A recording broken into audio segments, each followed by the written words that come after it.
आताच नचिकेत बर्वे यांचा परिचय करून देताना काही चित्रपटांचा उल्लेख त्यांनी केला, पण मी तो अजून जरा पुढे नेतो, कारण मग ती पूर्णच होईल. आदिपुरुषचं संपूर्ण कॉस्ट्युम डिझायनिंग त्यांनी केलेलं आहे. त्यानंतर आणि काशीनाथ आणि डॉक्टर काशीनाथ घाणेकर, त्याचंही त्यांचंच आहे. बाजीप्रभू देशपांडेचं जे केलं तेही त्यांचंच आहे. आणि ते गाणं आहे ना कुठलं तिचं, ओ अंटवा जे गाणं खूप आपण सगळे गात होतो किंवा पाहत होतो समंताचं, त्याचं कॉस्ट्युम पण त्यांचंच आहे. सो ती कॉस्ट्युमची रेंज तुम्हाला कळावी की ऐतिहासिक ते आयटम सॉन्ग, आणि त्यातही एक एक्सप्लोर करणं नवीन. म्हणजे आपण आता बघताना त्यांच्याकडे त्यांची जी रेंज आहे ती पण बघणार आहोत. फॅशन म्हणजे काय ते समजून घेणार आहोत. स्टाईल म्हणजे काय, फॅशन म्हणजे काय, कॉस्ट्युम म्हणजे काय, या सगळ्या गोष्टी आपल्याला समजून घ्यायच्या आहेत त्यांच्याकडून. आणि हे सगळं करण्याची जबाबदारी माझी आहे. आणि माझा आणि फॅशनचा संबंध काय आहे मला माहिती नाही. म्हणजे कोठाळ्यांनी माझ्यावर जबाबदारी सोपवली तर मला प्रश्न पडला की आज मी काय कपडे घालून जाऊ, कारण फॅशनचा विषय आहे. पण म्हटलं नको, नचिकेतची मला माहिती आहे साधारण स्टाईल, म्हटलं आपण साधेच जाऊया, कारण आपण फॅशनबद्दल बोलतोय, हा काही शो नाही आहे कुठला. फॅशन या शब्दाचा नचिकेतनी मराठी अर्थ जाणून घेण्याचा प्रयत्न केला तर फॅशन या शब्दाचा म्हणजे प्रतिशब्द मराठीतला हा फॅशन असाच आहे. तुम्ही करून बघू शकता गुगलवरती फॅशन म्हणून म्हटलं, मला मराठी शब्द कळू दे, कारण मला प्रश्न पडला की फॅशन म्हणजे तुम्ही वर्णन करू शकता, अशी रीत आहे, अशी शैली आहे, पण फॅशनला अतिशय अचूक पटकन पकडणारा फॅशनचा सेन्स असा शब्द मराठीत नसल्यामुळे आपण त्याला फॅशनच म्हणणार आहोत.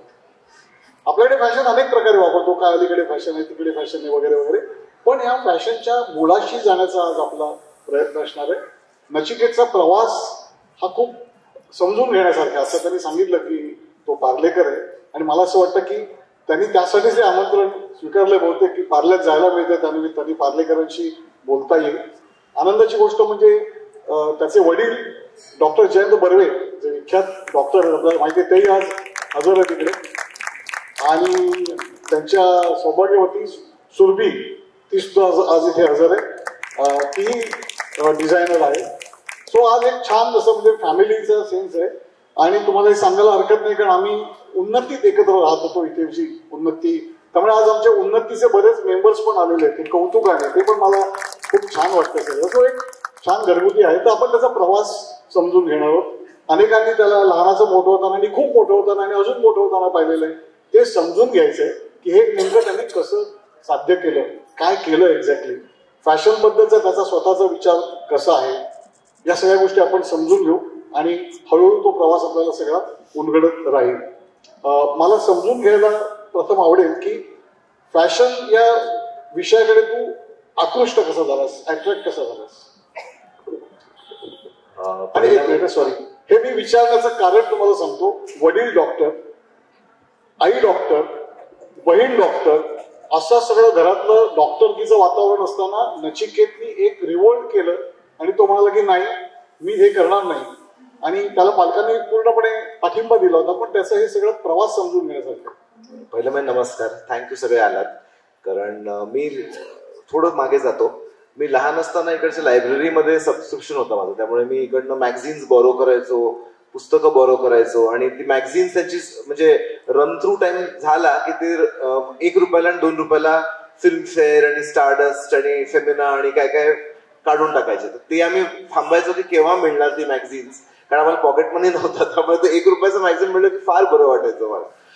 आता coming back to your question, की मला वाटतं एकच एक्सप्लेनेशन आहे की आय थिंक जन्म झाल्याच्या नर्सने डोक्यावर पाडलं असेल किंवा आधी रेडिएशन लागलं असेल, कारण आता त्याला काही लॉजिकल आन्सर असं काही नाहीये. म्हणजे घरातलं आमचं जे ऍटमॉस्फिअर होतं ते फुल्ली अकॅडमिक होतं. म्हणजे स्कूल, शाळेत मी पायलटेड विद्यालय इंग्लिश मिडियमला गेलो आणि तिकडे पण ऍटमॉस्फिअर होतं ते बेसिकली स्टडी ओरिएंटेड होतं. आणि लहानपणापासूनच मला I was very interested in arts, in beauty, आणि एस्पेशली की कपड्यांनी आपल्या लाईफमध्ये कसा फरक पडतो. म्हणजे आपण सगळ्यांनीच कधीतरी एका दिवशी आपण जे कपडे चूज करतो, विच आर रिफ्लेक्टिव्ह, की आपल्या दिवशी मूड कसा आहे, आपल्याला कोणाला भेटायचंय किंवा आपल्याला जगाला काय कम्युनिकेट करायचंय. तर कपडे हा फार इंटरेस्टिंग मीडियम होतो to communicate all of those thing. लहानपणापासून I was very fascinated by that. So मला वाटतं तिकडे थोडासा कल होता आणि I was good at arts, म्हणजे ड्रॉइंग मध्ये, हॉबी क्लासेस, वॉट एव्हर. अभ्यासात पण चांगला होतो.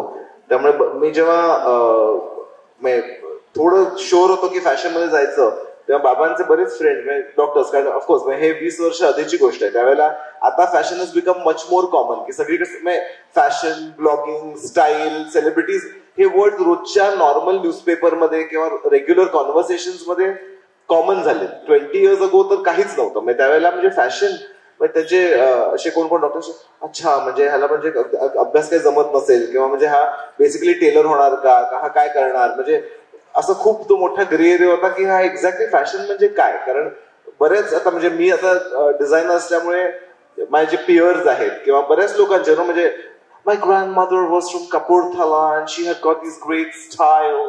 आमच्याकडे स्टाईल वगैरे काहीच नव्हते. आम्ही चक्क पार्ला मार्केटला भाजी घ्यायचो आणि घरी जायचो. So there was no concept of that. पण लहानपणापासून I was very curious as a child. So माझे 2-3 इन्फ्लुएन्सेस म्हणायचे म्हटले तर एक National Geographic as a magazine, म्हणजे आपल्या इमिडिएट सराउंडिंगच्या बाहेर काय इंटरेस्टिंग आहे, or something to know, something to learn, that was a strong bent. त्याच्यामध्ये बऱ्याच टेक्स्टाईल हेरिटेज, कल्चरल इन्स्पिरेशन. मला आठवत आहे आमचे कोणतरी अमेरिकेत रिलेटिव्ह होते, त्यांनी मला as a gift, I will really thank him, की त्यांनी मला 12 वर्षाचं असताना नॅशनल जॉग्राफिकचं सबस्क्रिप्शन लावून दिलेलं. आणि त्यातला पहिला इश्यू जो होता मला वाटतं 94 मध्ये, दॅट हॅड रबारी ट्राईबवर काहीतरी, आणि तो पण तसं काहीच बघितलं नव्हतं. So that was very interesting for me as a early influence. आणि अजून पण मला लोक पुढे विल डिस्कस इन डिटेल की लोक म्हणतात अरे इन्स्पिरेशन कुठलं येतं, और हाऊ डू यू डिझाईन. मला नेहमी वाटतं की इन्स्पिरेशन हे जे आहे हे तुम्ही काय बघताय त्याच्यावर डिपेंडंट नाहीये, तुम्ही कसं बघताय त्याच्यावर डिपेंडंट आहे. So same set of circumstances, same surroundings, पण समथिंग वॉज देअर. सो म्हणून ती नर्सनी पाडली ही थिअरी आली.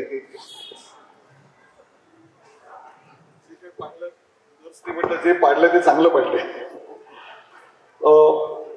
आता आपण जे जनरल बघायला गेलो तर फारसा फॅशन याबद्दल लोकांना, मी सामान्य माणसाला म्हणतोय, असं काही खूप अट्रॅक्शन नसतं. म्हणजे लग्न समारंभ असेल किंवा काहीतरी महत्वाचं असेल तर बाबा आपण थोडी फॅशन करायला पाहिजे. पण रोजच्या आयुष्याचा तो फॅशन हा भाग आहे याची कधी कधी जाणीव नसते, किंवा कधी कधी ते समजत नाही, किंवा कधी कधी ते आपल्याला परवडणार नाही अशी पण एक भावना असते की एवढं काही फॅशनेबल, म्हणजे हाय एंडच्या फॅशनच्या बद्दल म्हणतोय मी. तर ही जी लोकांच्या मनात रुजलेली फॅशन याबद्दलची संकल्पना आहे, आणि फॅशन ही नेमकी कशी आहे, ती का करायला पाहिजे, जसं तू म्हणालास की ते कम्युनिकेशनचं पण एक माध्यम आहे, तर ते स्टेटमेंट आहे का, ते प्रत्येकाला करणं शक्य आहे का, खिशाला प्रत्येकाला ते परवडणार आहे का, की ती फक्त श्रीमंतांचीच निराजदारी वाटते तुला. खरं सांगायला गेलं ना तर फॅशन हा जो वर्ड तुम्ही म्हणालात हा भले नवीन असेल किंवा लास्ट मे बी एक 20 इयर्स मध्ये आला असेल, पण आपण जर भारत हा जो देश बघितला तर आपल्यामध्ये नेहमीच फॅशन स्टाईल ही वर्षानुवर्ष चाललेली आहे. आता जी आपण फॅशन म्हणून जी डिफाईन करतो is more western fashion is fashion असं समजलं जातं बऱ्याच वेळेला. पण तुम्ही जर बघाल की आधीचे जे सुंदर जामदानीचं कापड होतं किंवा जे मलमलचं जे सॉफ्टेस्ट हँड वोवन कापड होतं ज्याची प्रोडक्शन ब्रिटिशांनी थांबवलं, किंवा जे आपली खादी आहे सुंदर, तुम्ही अजून पण बघाल तर साधा किती वेळा मला शाळेत जाताना पण आठवतंय की क्रिस्प साडी घालून मस्त गजरा किंवा वेणी घालून बायका इतक्या, आणि त्याचे कलर कॉम्बिनेशन बघा, how they put it together, हे इतकं छान केलं असतं. त्यांना कोणी शिकवायला नसतं किंवा त्यांना काय जाऊन महागाची गोष्टच घ्यायला पाहिजे असं पण नाही. तुम्ही बऱ्याच वेळेला बघाल की लोक दुनियातले सगळे महागाचे ब्रँड घेतात पण त्यांना काही स्टाईल नसते. हो, सो स्टाईल इज फॅशन. कसं फॅशन इज, मी नेहमी एक अॅनॉलॉजी म्हणून देतो की लाईक जसं तुम्ही मसाल्याचा डबा असतो, तुम्ही तेच मसाले घेऊन काहीही बनवू शकता, तसं फॅशन इज अ सजेशन की ह्या गोष्टी आता छान दिसत आहेत, त्याच्यातून तुम्ही स्वतःला कसं ते ऍब्झॉर्ब करता, तुम्हाला स्वतःला घालून कसं वाटतं, दॅट इज स्टाईल. माझ्याकडे पण बरेच क्लायंट्स येतात, मला ह्या सेलिब्रिटी सारखं दिसायचंय, म्हटलं तुम्ही ते नाही आहात, तुम्ही तुमची बेस्ट व्हर्जन व्हा. किती वेळा असं होतं की आपण आपण कधीतरी असे एकदम असं ढिलं वाटत असतं, मग तुम्ही केस चांगले करा, जर काहीतरी एखादा चांगला क्रिस्प शर्ट घाला, तुम्हाला स्वतःबद्दलच चांगलं वाटतं. And that is only style. It is not की तुम्हाला जाऊन काय मोठा लोगोवाला ब्रँड घ्यायचा आहे का, तुम्हाला म्हणजे एवढे पैसे खर्च केले की स्टाईल आहे. It is not true. Style is की तुम्ही स्वतःला एक्सप्रेस कसं क्रिएटिव्हली करता. तुम्ही जसं आज म्हणालात की आपल्या लाईफमध्ये फॅशनचा संबंध आहे का, आता जर तुम्ही 20 वर्ष आधी विचार केला तर तुम्ही जो डेनिम सारखा शर्ट घातलाय हा अमेरिकन कॉन्सेप्ट आहे. इकडे मेन स्ट्रीम झाला कारण ते फॅशननी तो ट्रिकल डाऊन इफेक्टनी आपल्यापर्यंत पोहोचलाय.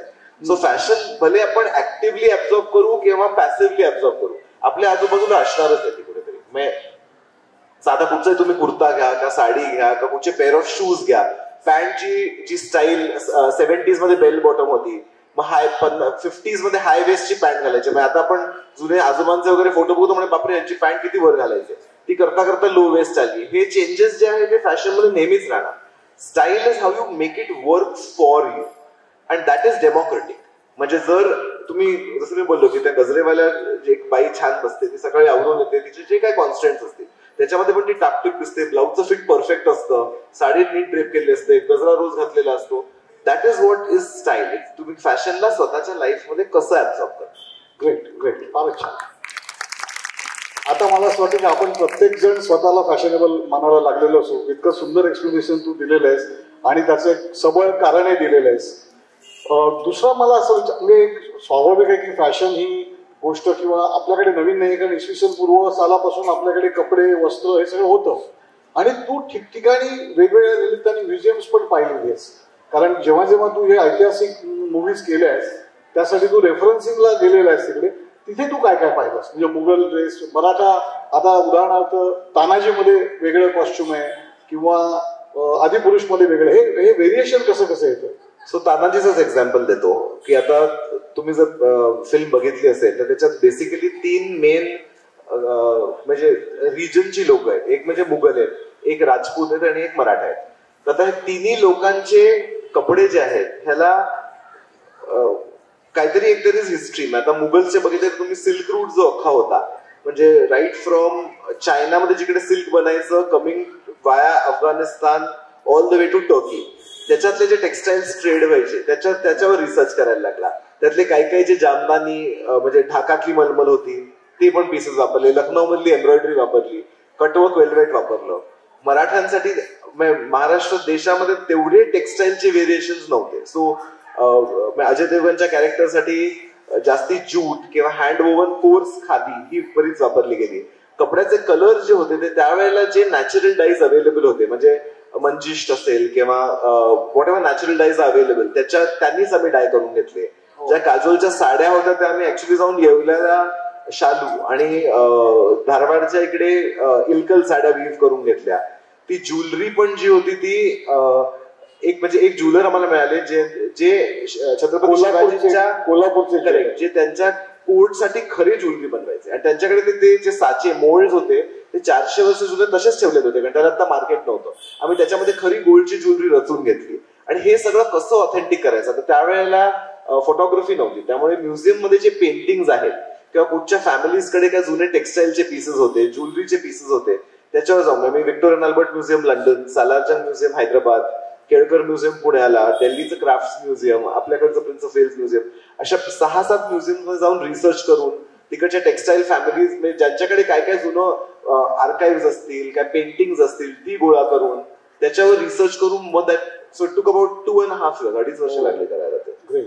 म्हणजे मला असं वाटतं की आता ऐतिहासिक फिल्म बनवायची असेल तर तूच आज एकमेव आहेस की जो एक ऑथेंटिक रेफरन्सिंग आणि ऑथेंटिक डिझाईन देऊ शकतो. दुसरं मला दिसत नाही, म्हणजे मी ज्याने म्हणत नाही पण इट्स अ फॅक्ट. थँक्यू. पण मोर इम्पॉर्टंटली ना कसं, कारण आता हा जो विषय होता तो एस्पेशली मराठा वॉरियर तुम्ही म्हटलात की आतापर्यंत बऱ्याच फिल्म्स मध्ये नॉट ऑल बट सम मध्ये तेवढा रिसर्च डेप्थ मध्ये झाला नव्हता. त्यामुळे मग शिफॉनच्या साडीला काहीतरी बॉर्डर लावून you cannot show Maratha film, there had to be. आणि मला दुसरी पण एक इम्पॉर्टंट गोष्ट होती की जे व्हिवर्स आहेत किंवा जे क्राफ्ट आपण प्रमोट करतोय ते आपण नुसतं पेट्रनेज किंवा गुडविलवर नाही चालू शकत. जे कुठचंही क्राफ्ट आहे it can only survive if it's a valid business. So ते सस्टेनेबली जर त्याच्यासाठी डिमांड क्रिएट करता आली तर त्याला पुढे फ्युचर पण मिळू शकतं. कारण आता हे जे व्ह्युअर्स ज्यांनी सपोज त्यांच्या म्हणजे बाबांकडून त्यांच्या अजून आजोबांकडून जे शिकत गेलेले आहेत त्यांचं आता काम ठप्प होऊन जाणार जर सगळं मेकॅनाइज झालं तर. आधी ब्रिटिशांनी केलं, आता आपण स्वतःलाच करतोय कारण आपण सगळं क्विक फास्ट फॅशन बाय करायला जातो. So through these films I also wanted to give a platform to those crafts. म्हणजे ज्या व्ह्युअर्सनी साड्या काजोलच्या केल्या ते नंतर बोलले की अरे आम्हाला वेडिंगसाठी एवढे ऑर्डर झाले. हो, मी म्हणणार होतो की खूप ऑर्डर्स मिळाल्या त्यांना वेडिंग. म्हणजे तसंच तुम्ही क्राफ्ट रिवाईव्ह करू शकता. जर मी नेहमी म्हणतो की म्हणजे थोडं डायग्रेस होतोय की जेव्हा लग्न असतं किंवा काय असतं असं आता ना, ऑल्दो मी भरपूर बॉलिवूड बरोबर पण काम करतो पण हल्ली मला कधीतरी थोडं सॅड पण वाटतं कारण बरेच आपण मराठी वेडिंगला बघतो तर त्यांना exactly like a Punjabi wedding दिसायचं असतं, तमिळ वेडिंगला पण पंजाबी वेडिंग सारखं दिसायचं असतं. म्हणजे जी आपल्या प्रत्येक रिजन मध्ये एक खासियत आहे किंवा एक युनिकनेस आहे तो जर आपण कुठच्या तरी फॉर्म मध्ये जर प्रोटेक्ट नाही केला तर there is a great homogenization of culture. म्हणजे लोकांना वाटतं की अरे बाबा डिझायनर लेहंगा म्हणजे 2 लाखाचाच असणार. It's not true. तुम्ही even for us like we do a lot of work with say म्हणजे हेरिटेज टेक्सटाईल्स की वोवन लेहंगा करू शकता, वोवन साडी करू शकता. म्हणजे किती आमच्याकडे घेऊन येतात की ज्यांनी नऊवारी साडी जे त्यांना कंटेम्पराईज करायची किंवा आईची साडी करून काहीतरी वेगळं करायचंय, समथिंग इंटरेस्टिंग. आय फील कुठेतरी तुमच्या सेलिब्रेशन मध्ये कल्चर हे काय इट्स नॉट लाईक दगडासारखं फॉर्म नाही. Culture is fluid like water. ते सारखं चेंज होतं त्याचा फॉर्म. इफ वी प्रोटेक्टेड, आपण जर कल्चरला स्वतः प्रोटेक्ट केलं तर कल्चर विल कंटिन्यू. आपण जर सोडून दिलं तर कल्चर विल नॉट. आता जर तुम्ही देशातले सगळे जर सेलिब्रेशन आणि वेडिंग होमोजिनाइज व्हायला लागले तर प्रत्येक प्रांताची जी ब्युटी आहे ती मग म्हणजे ती संपून जाईल. फारच छान सांगितलं तू. मला असं वाटतं की आपण मराठी म्हणून म्हणजे हा अस्मितेचा विषय नाहीये पण मराठी पण टिकवण्यामध्ये सुद्धा फॅशन कसं काम करू शकते हे तू सांगितलंस. दुसरी गोष्ट अशी आहे याच्यामध्ये की मराठी माणूस हा या व्यवसायात किती आता या निमित्तानेच मला विचारायचं नंबर 1. आणि नंबर 2 असं की तुझ्या संपूर्ण मी तुझ्या स्टुडिओमध्ये आलो होतो. नचिकेतचा स्टुडिओ फार सुंदर आहे, नवीन अंधेरी पश्चिमेला तरी आत्ताच सुरू केलाय तो 4 महिन्यांपूर्वी. अप्रतिम आहे, खूप ह्यूज आहे, मोठा आहे, तिथे मोठी रेंज आहे कपड्यांची, तिथेच त्याचं बनतं ते सगळं विणकाम बनतं. आणि आपल्याला कळतं की एक फॅशन म्हणतो किंवा एक ड्रेस आपण बघतो त्याच्यामध्ये किती हात लागलेले असतात, किती मेहनत लागलेली असते, किती मटेरियल लागलेलं असतं. तेव्हा जाऊन ते कुठेतरी एक सुंदर वस्तू बनते आणि ती खरंच मेमोरेबल असते. तर या सगळ्या ह्याच्यामध्ये मराठी माणूस तुझ्याकडे असतो का? कारण आता तुझ्याकडे मी माणसं पाहिली, मला मराठी माणसं तशी कमी दिसली. ते मला एक फार म्हणजे नेहमी बॉदर करतं कारण लोकांना असं वाटतं की जसं मी बोललो की मी म्हणजे पार्लरला गेलो, पार्लरात वाढलो. आपला जेन्युइनली ऍज अ कम्युनिटी तेवढा ट्रेडिशनल फॅशनशी संबंध नाही आहे. आता ह्याचा पार्ट ऑल्सो इज की बेसिकली म्हणजे मला पण अजून महाराष्ट्रात आपण सगळेच खूप अंडरस्टेटेड असतो. म्हणजे जेवढं साधं राहता येईल साधं राहणं उच्च उच्च असं नाही. हा, पण तुम्ही काही कम्युनिटी बघायला जसं आता like Marwaris for example, Punjabis, it's essentially जास्ती ऑप्युलन्स असतो. सो मारवाड्यांकडे बऱ्याच लोकांकडे बऱ्याच इट्स मच मोर की फंक्शन्सला ड्रेस करा, हे करा, विच इज फाईन. तर that we cannot control, they are the customer. But जे मेकिंग ऑफ फॅशन आहे त्याच्यामध्ये अनफॉर्च्युनेटली तेवढी मराठी लोक नाहीयेत. आणि मी नेहमी प्रयत्न करतो की वेदर इट इज म्हणजे ऍट अ डिझाईन लेवल, म्हणजे डिझाईन असिस्टंट्स असतील और इव्हन ऍट मॅन्युफॅक्चरिंग. म्हणजे लोकांना वाटत नाही पण टुडे फॅशनचं जे मॅन्युफॅक्चरिंग आहे as a we are a fair wage brand की आम्ही एन्श्योर करतो की आमच्या सगळ्या कारिगरांना मार्केट और अबाव वेजेस मिळतील, की त्यांच्या मुलांना चांगलं एज्युकेशन मिळेल, त्यांना काय बेनिफिट्स असतील ते सगळे मिळतील. विच इज ऑल्सो वॉट त्यांनी clothes also have to be priced a certain way. So Marathi युथला पण म्हणजे वेदर एम्ब्रॉयडरीचं काम असेल किंवा टेलरिंगचं काम असेल, पॅटर्न ड्राफ्टिंगचं काम असेल, हे आता कोपऱ्यावरच्या टेलर सारखी लहान राहिली नाहीये. They are fully industrialise. It's a proper profession. Design I think हे पण का जसं आपण बोललो की fashion as a profession is so new की बऱ्याच लोकांना फॅशन म्हणजे डिझाईन. डिझाईन सोडून मर्चंडायझिंग आहे, त्याच्यामध्ये ग्राफिक डिझाईन आहे, त्याच्यामध्ये मार्केटिंगचं फील्ड आहे, बऱ्याच गोष्टी करायच्या आहेत ज्याचे विचार व्हेरी व्हेरी लुक्रेटिव्ह आहेत जॉब्स. तुम्ही तुमची प्रोफेशनल डेव्हलपमेंट पण होऊ शकते. फॅशन जर्नलिझम झालं, सो मेनी डिफरंट थिंग्स की आय विश की आम्हाला काहीतरी ऑपॉर्च्युनिटी मिळेल की to set up training for Maharashtrian youth की ज्यांना एम्ब्रॉयडरी असेल, टेलरिंग असेल, पॅटर्न ड्राफ्टिंग असेल. त्यांनी 2 गोष्टी होतील. एक म्हणजे की जसं मी बोललो की आपणच आपली कला जपायला लागते आणि वाढवायला लागते. आणि secondly we create more opportunities for our people, which is very important. कारण आता पण जेन्युअनली नाहीये, तुम्ही किती प्रयत्न केला ओव्हर द इयर्स की आपण पॅटर्न मास्टर्स असतील, टेलर्स असतील, लोकांना करायचं नसतं. पण एकदा त्यांनी खरं बघितलं की अरे बाबा, से फॉर एक्झाम्पल मला मॉलमध्ये काम करून एवढी सॅलरी आहे, पण ह्याच्यापेक्षा टेलरला जास्त मिळत आहेत किंवा मास्टरला बरेच जास्ती पैसे मिळत आहेत, then they would be interested to kind of look at for this as a viable career choice. Great. मला असं वाटतं की सगळ्यांनी अशी नोंद घ्यावी आणि मुलांना यापुढे आपण करिअर बद्दल जे काही मार्ग सुचवू त्याच्यामध्ये फॅशन हा सुद्धा एक चांगला मार्ग असू शकतो हे आपल्याला त्यांना सांगायला हरकत नाही. मला एक बोलता बोलता असं आठवलं आता, थोडा संदर्भ वेगळा आहे, पण तू पुण्याच्या पगड्यांवरती एक वेगळा रिसर्च केला होतास. हो, मी काय होतं, NID ला असताना आम्हाला एक टॉपिक होतं क्राफ्ट डॉक्युमेंटेशन म्हणून. तर म्हणजे तुम्ही कुठचंही एक इंडियन क्राफ्ट घ्या जे हिस्टॉरिक क्राफ्ट आहे आणि त्याचं डॉक्युमेंटेशन करा, म्हणजे ते कसं ओरिजिन कसं झाला, ते बनवतात कसं, त्याचं म्हणजे everything to document that craft for the next generation. तर मी पुणेरी पगडीवर केलेलं ते अबाउट 1 महिना लागलेला करायला. मग जे लोक अजून पण पगड्या बनवतात, म्हणजे मला पण माहिती नव्हतं की आधीच्या हिस्टॉरिक, मी तो खरंच इकडे बोलणं तर फॅन्टॅस्टिक की केळकर म्युझियम मध्ये लोकमान्य टिळकांची घातलेली खरी पगडी होती. म्हणजे that was a super moment की तुम्ही चक्क हातात पकडून to kind of touch that पगडी अँड सी, तुम्ही it's like a piece of history in your hands. आणि आपल्याला किती मला पण माहिती नव्हतं, कारण आपल्या एज्युकेशन सिस्टीम मध्ये पण अनफॉर्च्युनेटली हिस्ट्री इज टॉट की बाबा हे बॅटल ह्या तारीख टू ह्या तारीख इन 1634. नंतर कोणाला लक्षात होतं एक्झाम झाल्यानंतर ते कोंबायचं आणि ओकायचं असंच असतं ते. पण हे का बनलं, आपल्या कल्चरमध्ये कसं जातं कसं झालं. सो तो पगडी जी असायची पुणेरी पगडी ओरिजिनल, ती 120 मीटरचं कापड मलमलचं, पारिजात फुलाच्या देठाच्या त्याच्यातून रंग बनवून त्यात डाय करायचे आणि ती त्या मोल्डवर बांधायचे. म्हणजे ते इतकं फाईन फॅब्रिक होतं की 120 मीटर्स मधून एक पगडी बनायची. म्हणजे ते कसे बनवायचे, काय बनवायचे, तुम्ही जेव्हा म्हणालात की बाबा fashion is new but style has always been there और craft has always been there. म्हणजे हा जो दिस आपला पण आता लाईक ऑल ऑफ अस, आता इकडे सगळ्यांनी बहुतेक सगळ्या पुरुषांनी शॉर्ट पॅन्ट घातली आहे, nobody is wearing a kurta, कारण that has become accepted as regular. किंवा मला साड्या पण फार कमी दिसतात, बऱ्याचशा आहेत त्या कुर्त्यांमध्ये किंवा काय काय टॉप्स मध्ये दिसतात. सो हे मी नेहमी म्हणतो की आपल्याला we are global but we are also Indian. We don't have to, आपल्याला आपलं इंडियननेस सोडायची गरज नाहीये आणि ग्लोबलनेसला पण म्हणजे हटवायची गरज नाहीये. हे दोन्ही मधून जे मिश्रण बनेल is going to be the future of India. Great. So it's global but local. म्हणजे there is a bit of global, आपल्या स्वतःचं न सोडता to take on something which is international. त्यांचे पण बेस्ट पार्ट्स घ्यायचे आणि आपले बेस्ट पार्ट्स रिटेन करायचे. That is the future I feel. नचिकेतची सर्व डिझाईन्स तुम्ही त्याच्या वेबसाईटवर बघा. आज आम्ही मुद्दाम काही ते ऑडिओ व्हिज्युअल केलं नाही, करता आलं असतं, पण त्यांनी बऱ्याचदा डिस्ट्रॅक्शन होतं आणि तो इतकं सुंदर फ्लो बोलतोय त्याच्यामध्ये मी मध्येच आता ही स्लाइड बघू, आता ती स्लाइड बघू, मजा नसते आली. पण मी तुम्हाला रिक्वेस्ट करेन की तुम्ही सगळ्यांनी नाव काय, नचिकेत बर्वे, नचिकेत इंस्टाग्रामवर पण आहे, नचिकावर पण आहे, प्लीज फॉलो करा. ते तुम्ही फॉलो करा, फीडबॅक अँड फॉलोअर्स. तर त्याची एक स्ट्रॉंग ज्याला म्हणजे विचारधारा अशी आहे ती तीव्र स्वरूपाची आहे की तो प्रत्येक त्याच्या एक्सप्रेशन मध्ये त्याच्याकडचे मी डिझाईन जी पाहिली त्याच्यामध्ये नेसेसरीली अत्यावश्यक काहीतरी एक भारतीय टच असतोच असतो. म्हणजे त्याच्या विचारांमध्ये ते भारतीयत्व रुजलेलं आहे, जे पाहायला खूप मजा येते. आणि मला असं वाटतं की तिथेच तो इतरांपेक्षा वेगळा आणि या मातीतला आणि या पार्ल्यातला वाटतो. सो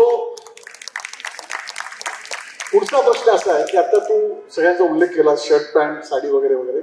मला असं वाटतं की फॅशनने पुरुषांवर अन्याय केलेला आहे. हा म्हणजे जेव्हा जेव्हा मी फॅशनचे पाहतो मोस्टली म्हणजे designers are very very partial आणि महिलांच्याकडे जास्त, महिलांसाठी सगळं घडतं. म्हणजे यू विल ऑल्सो अग्री की 80-90% मार्केट म्हणा, विचार म्हणा, डिझाईन्स म्हणा, एखादं क्रिएटिव्ह काहीतरी येतं ते पुरुषासाठी येत नाही, तेवढं येत नाही जेवढं बायकांसाठी येतं. ते असं का? आता हा कॉन्ट्रोवर्शियल क्वेश्चन आहे, पण आय थिंक जर तुम्ही पुरुषांना बघाल ना हिस्टॉरिकली तर जास्ती एक म्हणजे तुम्ही आपल्याकडेच नाही, तुम्ही वर्ल्ड वाईड पण बघा की आपल्याकडे भले कुर्ता पैजामा असेल किंवा कुर्ता धोतर असेल किंवा काय बंडी आणि काही असेल, इंटरनॅशनली सूट असेल किंवा शर्ट पॅन्ट असेल, मेन्स फॅशनला नेहमी एक युनिफॉर्मिटी होती. मग तुम्ही युरोपमध्ये जुने फोटो बघितले चर्चिल टाइम मध्ये तर सगळे आपले ब्लॅक आणि नेव्ही सूट्स मध्ये, आपल्याकडे टिळकांच्या टाइम मध्ये बघितले तर सगळ्यांनी व्हाईट अंदरखा किंवा कुर्ता घातलेला म्हणजे उपरण किंवा काहीतरी एक युनिफॉर्मिटी इन मेन्स फॅशन होती जी विमेन्स फॅशनला नेहमीच डिफरन्सेस आणि ह्याच्यामध्ये. आणि अजून पण विमेन इकडे तुम्ही कोणालाही पोल घ्या झालं की, आणि किती बायका साडी रिपीट करतील विचारा 3 फंक्शनला बॅक टू बॅक. माणसांना तोच कुर्ता दिवाळी गणपती आणि अजून एक फंक्शनला चालेल ना घालूया ना असं that is the general attitude. So तसं म्हटल्यानंतर it is always market led in that sense one. पण men's fashion is changing a lot. But आता तुम्ही ऑफकोर्स आता one extreme is like somebody like Ranveer Singh who will wear everything, म्हणजे colours, flowers, butterfly जे म्हणाल ते इज गेम फॉर इट. पण ते फार कमी असतात.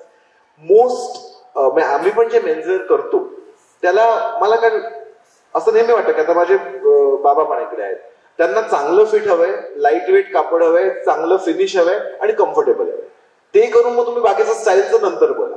तेच तुम्ही बायकांना विचाराल तर हा हील थोडे 2 तास घालेल मी, पाय दुखतील चालेल. So you know it is to do with priorities in that sense. आणि women enjoy fashion much more, so the market demands that.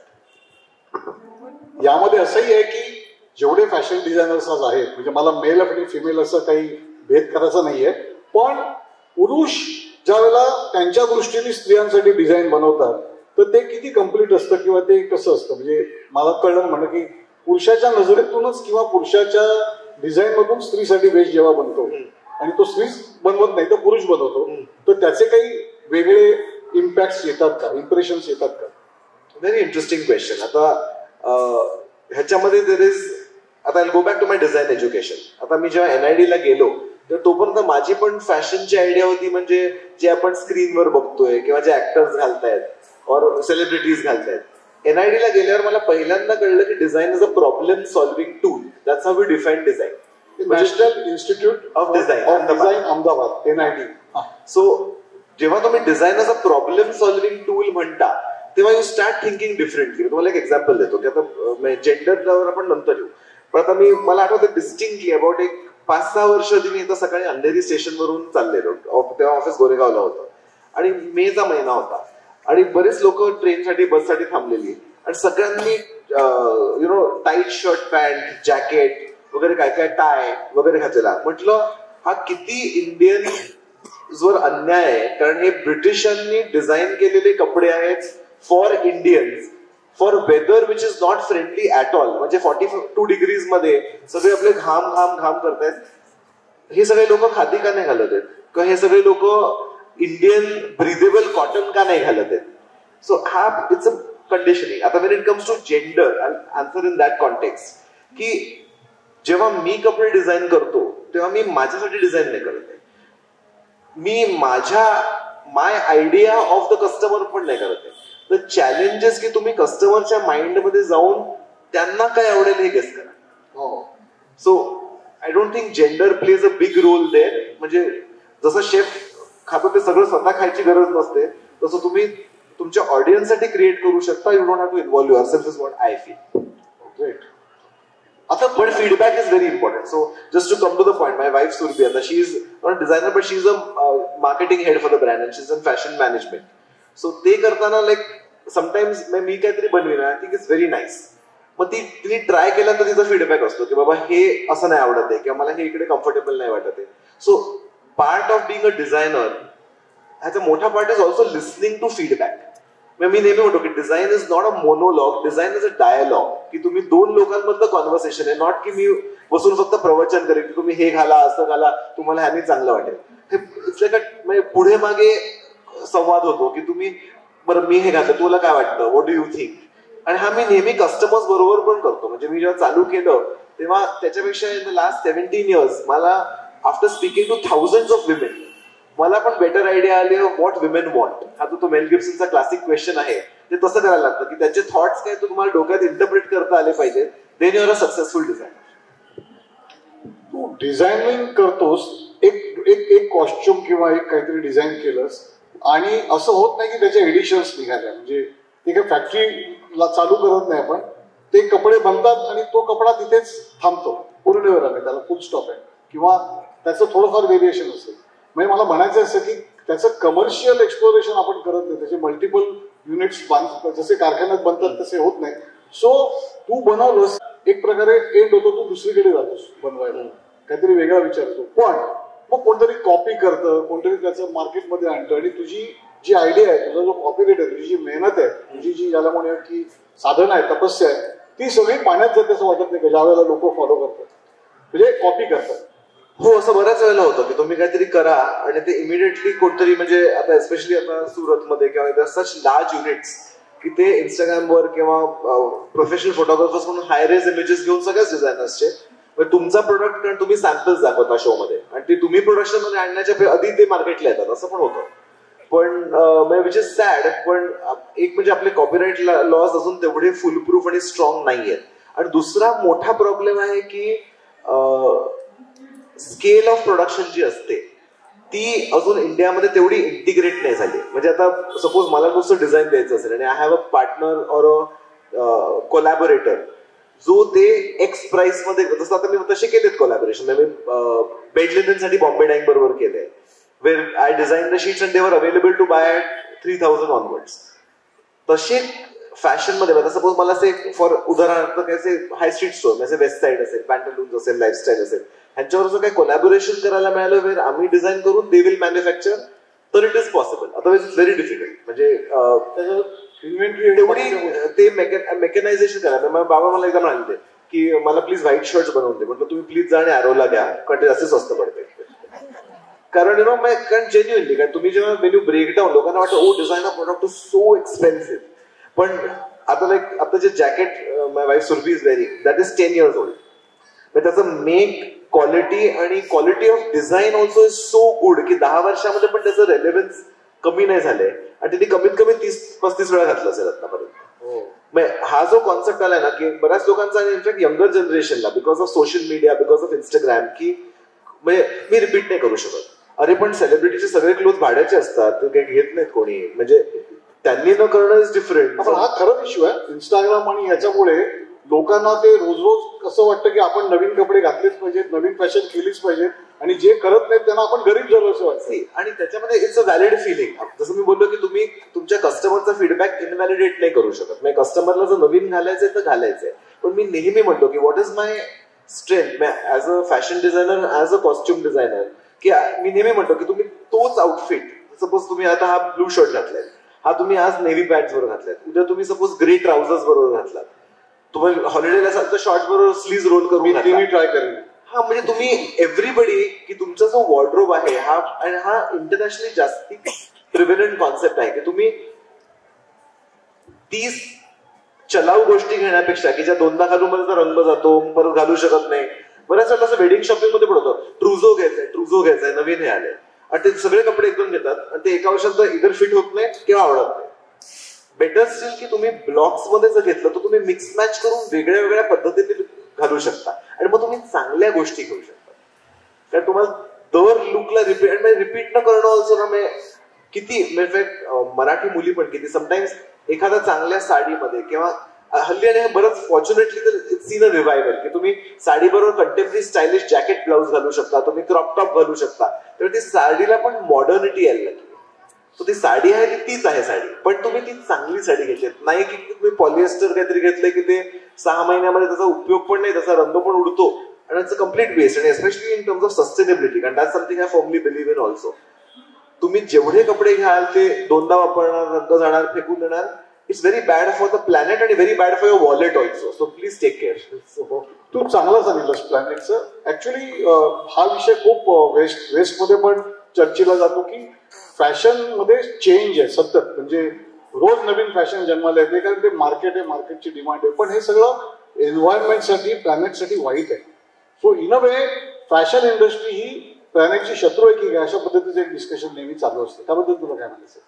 मला वाटतं मोर दॅन फॅशन इंडस्ट्री, हे जे सोशल मीडियावर ओव्हर कन्झम्पशन जे ग्लोरिफाय होतं that is a problem everywhere. म्हणजे साध्या गोष्टी, मी लहानपणी सगळ्यांनाच आपल्याला ताटातलं संपेस्तोवर उठायचं नाही. तोच तुम्ही कट्टू बघा, लग्नाला बुफे असतो तेव्हा लोक एवढी प्लेट भरतात आणि सगळं टाकून देतात. लहान मुलांचं पण आय डोंट लाईक इट. माझी मुलगी पण आहे 4.5 वर्षाची झाली. तिला त्या दिवशी आम्ही एक्सप्लेन केलं की म्हटलं तू हे जे फूड खातेस हे कोणतरी आपल्याकडे कसं आलं, मग ते शेतकऱ्यांनी कसं हे केलं, त्याला किती मेहनत लागली, किती पाणी लागलं. हे जेव्हा तुम्ही कम्युनिकेट करायला लागाल आणि एक सेन्सिटिव्हिटी येते तेव्हा नथिंग इज, सगळ्या गोष्टी मॉडरेशन मध्ये चांगल्या असतात. तुम्ही त्या जेव्हा एक्सेसिव्ह करायला जाता तेव्हा इट्स अ प्रॉब्लेम. तसंच आता I may be wrong on the data, but I think one pair of jeans requires thousands of liters of water. म्हणजे कॉटन ग्रो करण्यापासून त्याचं वॉशिंग पासून सगळं करायला, म्हणजे तुम्ही जेव्हा एक डेनिम घेता तेव्हा ती एक डेनिम मध्ये तेवढे रिसोर्सेस यूज झालेले आहेत. So you have to be mindful की तुम्ही कसं घेताय, काय घेताय. आणि मी नेहमी म्हणतो की इव्हन तुम्ही मॅथमॅटिकली जर ब्रेकडाऊन केलं की तुम्ही जर एक चांगला शर्ट घेतला, हाय क्वालिटी घेतला, चांगला बनवलाय, स्वेटशॉप मध्ये बनवला नाहीये, कोणी चाइल्ड लेबर नाही वापरले, सपोज तुम्ही तो 3,000 रुपयाला घेतला, तो चांगल्या क्वालिटीचा आहे, वेल मेड आहे, म्हणून तुम्हाला तो जर 5 वर्ष टिकला आणि तुम्ही तो 50 वेळा घातला तर तुमची कॉस्ट पर यूज किती आली. तो जर तुम्ही कुठचा तरी 200 रुपयाचा घेतलात आणि तो एकदा 2दा वापरला, कलर गेला, हा झाला, विटला, फेकून गेला, त्याची कॉस्ट पर यूज किती झाली. So sometimes it's better to buy nice stuff than buy cheap stuff excessively, which is bad for everyone. Great, फार छान एक्सप्लेन केलं. मला एक मगाचपासून तुझं जॅकेट आणि सगळं बघताना उत्सुकता की हे कोणी डिझाईन केलं? मीच केलंय. छान केलंस. पण मला एक समजून कळत नाहीये, कारण मी तुझे जेवढे फोटो पाहिले, तुला जितक्यांदा बघतोय, तू काही काळा रंग सोडत नाहीस. यू ऑलवेज वेअर, म्हणजे आय थिंक जास्ती करून तू ब्लॅक घालतोयस आणि तू जगाला मात्र फॅशन देतोयस. हे काय? ह्याचं एकदम सिम्पल कारण आहे, कारण मी बऱ्याच कलर्स बरोबर नॉनस्टॉप काम करतो आणि मला म्हणजे बिकॉज फॅशन इतकं फास्ट चेंजिंग पण असतं. सो मे बी एक दिवस मी pink, orange, purple, bright colours बरोबर करेन, नेक्स्ट डे अगदी लाईट बेज, पिस्ता, स्काय ब्लू ह्याच्या बरोबर करेन. कलर इंटरॅक्शन म्हणून एक फार इंटरेस्टिंग गोष्ट असते. तुम्ही नंतर हे टॉक झाल्यानंतर एकदा गुगल करून बघा की तोच रंग against another colour feels very different. म्हणजे तुम्ही जर ब्लू आणि पर्पल एकत्र बघितले तर ते वेगळे दिसतात, तुम्ही तो ब्लू आणि येलो एकत्र लावून बघितले तर कलर वेगळे दिसतात. So it's a neutral outfit for me one. आणि सेकंडली मला ड्रेसिंग फार इझी पडतं. मला it's like a uniform. I don't have to worry की रोज काय घालायचं. खरं कळलं. मला असं वाटतं की फार छान सांगतोस तू, म्हणजे फॅशनचं ग्रामर मला तरी आज खूप छान तू उलगडून सांगितलंस की असं असतं फॅशन किंवा हे फॅशन आहे. दुसरा आता येऊया की प्राइस टॅग कडे. जसं एक लेबल आहे नचिकेत बर्वे, हे लेबल ज्यावेळेला आम्ही घेतो किंवा आम्हाला आवडतं तर प्राइस टॅग बघून पोटात गोळा येतो. खूपदा त्याची किंमत म्हणजे 40,000 4 लाखापर्यंत काही असते. तर हा घेणारा वर्ग नेमका कोण आहे? म्हणजे ही माणसं खरंच घेतात हे 4 लाखाचे वगैरे? मी तुम्हाला खरं सांगू, इंडियन फॅशन मध्ये 4 लाख पण डिस्काउंट असतं. काही काही डिझायनरचा ब्लाऊज पण 4 लाखाला येत नाही, त्यामुळे आम्ही बऱ्यापैकी वेल प्राइस्ड आहोत. आय थिंक तुम्ही जे कपडे बनवता have to be design for a certain profile of person. आता आम्ही 40 नाही, आम्ही 14,000 चालू होतो. So that's one important thing. मला personally I would love to democratise fashion. म्हणजे वेअर आय कॅन, जे माझं एस्थेटिक आहे ते जर मला 2,000 आणि 3,000 मध्ये पण बनवता आलं आणि देता आलं तर I will be more than happy. कारण तेवढे जास्ती लोक एक्सपिरियन्स करू शकतील. पण त्याच्यासाठी you need like I said की लाईक यू नीड अ कोलॅबोरेटर और अ पार्टनर जो त्या इकॉनॉमीच्या स्केलवर वर्क करू शकेल. That's a long term project. पण इव्हन जेव्हा मी तुम्हाला एक दुसऱ्या पद्धतीने बघूया. आता हल्ली तुम्ही बऱ्याच वेळेला फॅमिली ऑफ 4 मूवीला गेलात, you watch a movie, recliner seat, मस्त AC and popcorn and drinks. तुमचं किती बिल होतं? 4 लोक जेवायला जा, कुठच्याही रेस्टॉरंटमध्ये जा, विदाउट ड्रिंक्स, विथ ड्रिंक्स सोडून द्या, किती बिल होतं? आणि ते किती वेळ राहतं? ऍज कम्पेअर्ड टू दॅट जे तुम्ही एक मे बी तुमची इम्पॉर्टंट ऑकेजन असेल, काही लग्न असेल, काही फंक्शन असेल, काही इंटरव्ह्यू असेल, त्याला जर काहीतरी कस्टमाइज करून घेतलं हाय क्वालिटी, जे तुम्हाला असेल तुम्ही साडी बनवून घेतली which will last you for 20 years, what is the cost for use? So असं एक आहे. आता तुम्ही सेगमेंटचं म्हणाल तर आता इंडिया ऍज अ इकॉनॉमी आणि as a country is growing so rapidly की देर इज बराचसा upcoming upper middle class and upwards, their concept of spending have changed.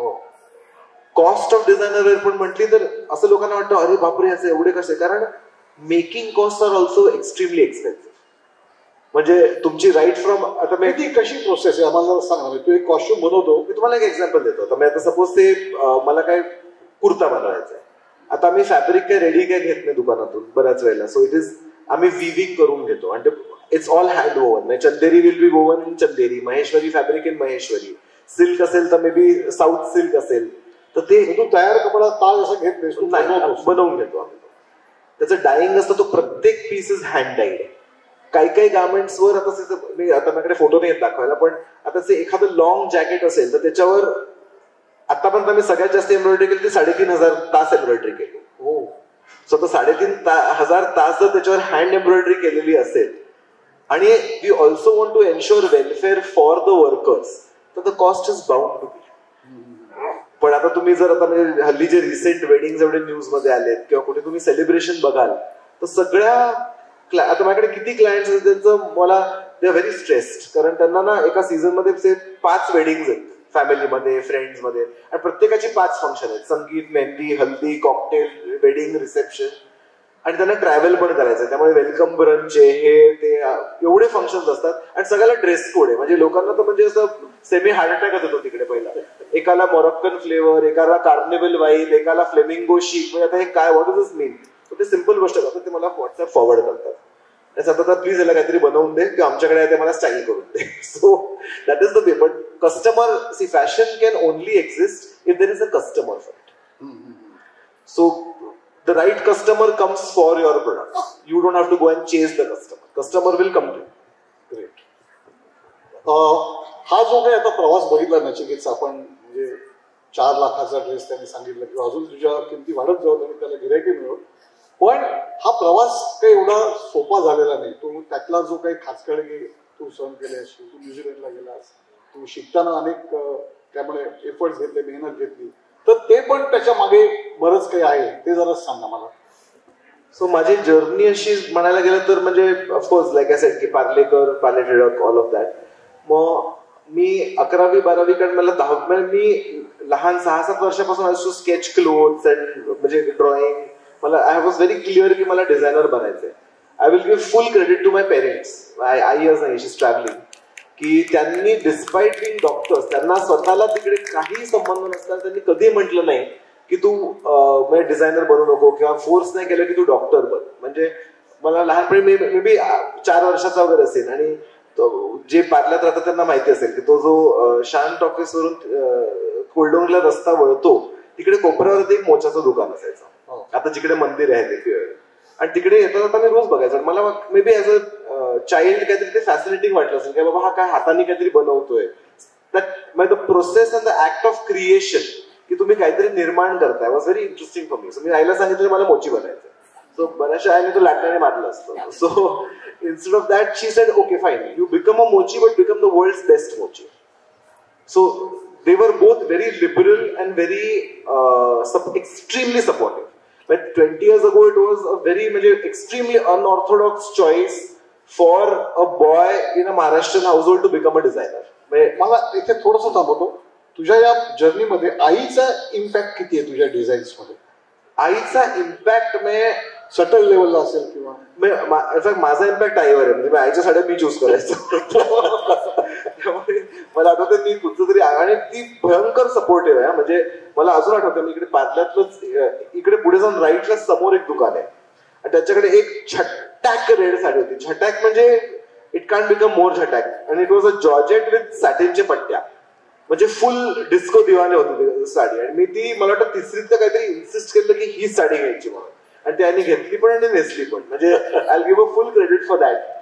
आणि तसं बॅकग्राऊंड असं काही नव्हतं. माझी एक कझन होती हु वॉज इंटरेस्टेड इन फॅशन, तर तिच्याकडे वो, कॉस्मोपॉलिटन वगैरे काय काय मॅगझिन द्यायची.